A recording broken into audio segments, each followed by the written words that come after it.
ladies and gentlemen, to the Power Hour Radio Show. It is 12 April 2011. Yes, it is Tuesday, and you're in the right place. Thank you so much for joining us today. We have 3 hours of information today you probably won't get anywhere else. Other news, you're going to be surprised to find out, well, about Obama. The story about Obama and how he got a Connecticut Social Security number, why he has no bar license. Oh, my. I sent this to a few people and said, if this is true, then it's basically going to come out very soon. I could only hope. This will be one of the things that could save this country, is for people to find out the fraud behind it. Because you don't think he got into the presidency with this information in his history. He certainly did. This is the story. Citizensforfreedom.com published this. Fort Winds, it's citizensforfreedom.com. If Trump is correct, now remember, Trump has gone out and done a lot of work and investigation. He says he's hired a lot of people, sent them to Hawaii to look into the birth certificate issue. He says his birth certificate is not a birth certificate. It is a certificate of live birth, which we all know. But if Trump is correct, Barry Soetoro, a.k.a. Obama, is hiding something in his past that is very, very bad. And it's not just his citizenship. Now, this gentleman worked as an IRS tax examiner for many years and has looked into backgrounds of people, so he's kind of feels that he's got the qualification to do this. I can't judge that, but he's coming forth with an awful lot of research that he has done. The whole story we covered yesterday about Lolo Soetoro may have been Barry's legal birth father. The public does not know for sure at this point who Barry's father is, and Barry may not even know himself. You notice that the president never has any family around him. It's kind of a bizarre situation. No father, no mother, no real idea about where his background comes from. He was raised Muslim in Indonesia, attended a Catholic-funded school. His mother dropped him as a dependent for some reason, maybe even when he was adopted by Lolo Soetoro. The passport records of the mother have been produced showing that Barry was no longer a dependent when Barry was permanently residing in Indonesia. Now, that's a little bit bizarre, don't you think? Your mother drops you. Barry went to Hawaii to live with his alleged grandparents after Lolo Soetoro and Barry divorced, and Barry's mother divorced. A certificate of live birth is there, but we all know that can be changed and altered. There is no evidence that Barry Soetoro ever lawfully changed his name to Barack Hussein Obama. If he's going under the name of Barack Hussein Obama, never legally changed his name, there could be a problem there. There is no proof that Barry Soetoro was born with the name Barack Hussein Obama. I'm willing to bet, he says, that Barack Hussein Obama is not present on the real live birth certificate as Barry's birth mother or his birth father. The public knows that Barry Soetoro finished high school in Hawaii, as Barry Soetoro then left and attended Occidental College as the name Barry Soetoro, where he did drugs and he flunked out of school. After dropping out of Occidental, that's in L.A., Barry showed up in New York homeless and on drugs by his own admission. He then hooked up with a Pakistani to live with and traveled back to Indonesia on his new boyfriend's dime to renew his Indonesian passport and travel to Pakistan with him. Ask any law enforcement officer in a large city or detective, and they will tell you that homeless young men on drugs in large cities usually end up as male prostitutes. He ended up as a world traveler with a degree. Think about it. Barry Soetoro returned to New York from Pakistan and began using the fictitious name Obama for some reason. Again, Barry Soetoro's own admission.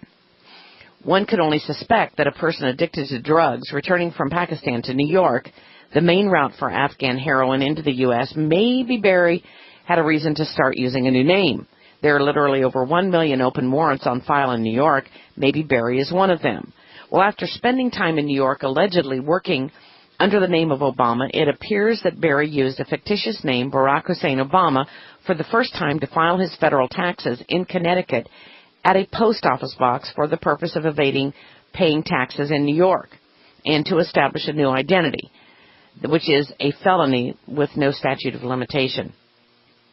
When the IRS received Barry Soetoro's federal tax filing, the IRS could not attach the name Barack Hussein Obama to the Social Security number provided or the address provided. So the IRS assigned the fictitious name Barack Hussein Obama a tax ID number for a person from Connecticut. That's how he got that, where Barry unlawfully filed his federal tax form using a false name.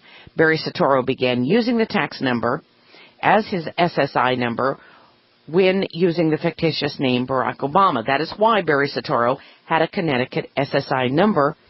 And he said that when he worked for the IRS, I saw this occur more than once, and yes, it is a felony to knowingly file a fraudulent federal tax form. Most of the politicians that cheat on their taxes claim it was just an accident. We all know that. That is how they get away with the tax cheat crimes. Using a fake name is no accident. It appears Barry fled to New York using his new identity to get a job. He likely ordered a fake diploma to bolster his new identity as Obama. Fake diplomas were very big in the 80s, and diploma mills were even being used by federal workers to get promotions. There's evidence that his alleged attendance at Columbia was faked. Barry never attended Columbia University, and Barry lied his way into Harvard. He had no transcripts to get in, including telling the Saudi royal family, boy does this story get connected, the Saudi royal family, that he was fighting in Afghanistan with the Muslim Jihad against the Russians so they would help him get into law school.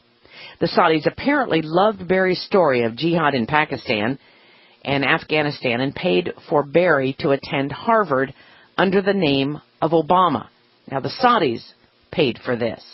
The Saudi family has admitted to paying for Obama to attend Harvard and gave Harvard a gift of $20 million. Harvard, in turn, made their special attendee president of the law review a person that had never written a single law review. That's what $20 million will buy you. It is unlikely that Barry was a jihadist, and most likely he was a drug mule if he was anything. Maybe even a CIA street hire to haul Afghan heroin back to New York so the Afghans could buy U.S.-made Stinger missiles with U.S. dollars to shoot down Russian helicopters. This gentleman that wrote this said, I hired people overseas to do work below my pay grade all the time, even foreign nationals. I think this is the story Barry told the Saudis, but he was most likely really doing a drug mule deal. His registration for selective service is not normal either. And, of course, there's all kinds of sites on this that you can go to, and we'll put it in the email blast today. After I looked at Barry's selective service filing, I noticed it was most likely fraudulent, too, based on the name that he used. Barry did not start using the name Obama until he returned from Pakistan, long after he flunked out of school in California. His selective service record, maintained in Chicago coincidentally, shows he registered at a Hawaiian post office as Obama in September 1980. Problem: Barry was getting high in California at Occidental in September of 1980 by his own admission and was not using the fictitious name Obama at the time. Barry began using the fictitious name Obama only after he returned from Pakistan. The selective service filing is fraudulent. Barry returned to Chicago, attended a semi-Christian radical black church with his first female lover, Michelle. Barry admits keeping in touch with Phil Boehner, who traveled to New York from Occidental to be with Barry and was most likely Barry's first love. Barry still could not get a real job because he was still a fraud. Even with his Harvard degree in hand, he could not lie and take the bar exam. But he could not work as a lawyer for a major law firm without a background investigation, and he would never pass one. So Michelle, who already was working for a law firm, now this is where it gets really interesting and explains a lot. So Michelle got Barry a job at her law firm. Barry never filed a case alone. He never filed a case. Strange for a Harvard law graduate, wouldn't you think? And he never filed one case on his own. That is incredible to me. nor did he ever file a motion. I think they know that Barry is a fraud right now because he wrote a lot of memos at the law firm, which they used to prove that he worked there, according to the law firm, but they think that they know that Barry was a fraud and they don't want to be sued by previous clients. Barry rescinded his law license. Now think about this. Since when do you go to Harvard Law School and then practice for a few years, that is, making a few memos at a law firm, and then say, oh, I don't need this? Well, guess what? He rescinded his law license as to not be disbarred for fraud. The bar knows that Barry lied on his application. Michelle also had to turn over her law license for her involvement in corruption with the Chicago mayor's office, which shows and makes sense as to why Michelle does not have a law license either. She turned hers over. With time on his hands, Barry, a well-spoken black man, was able to get elected to a state office, oddly because he looked for fraud in his opponent's voter registrations and got his opponent disqualified from running. Barry, a well-versed liar, was a natural in state politics. He used his political influence to get himself a position as a lecturer at Chicago's law school. Barry embellished that position, which I have always believed, as a professor of law, which everyone knows is completely false. Barry was not a professor or even a specialist at anything but lying.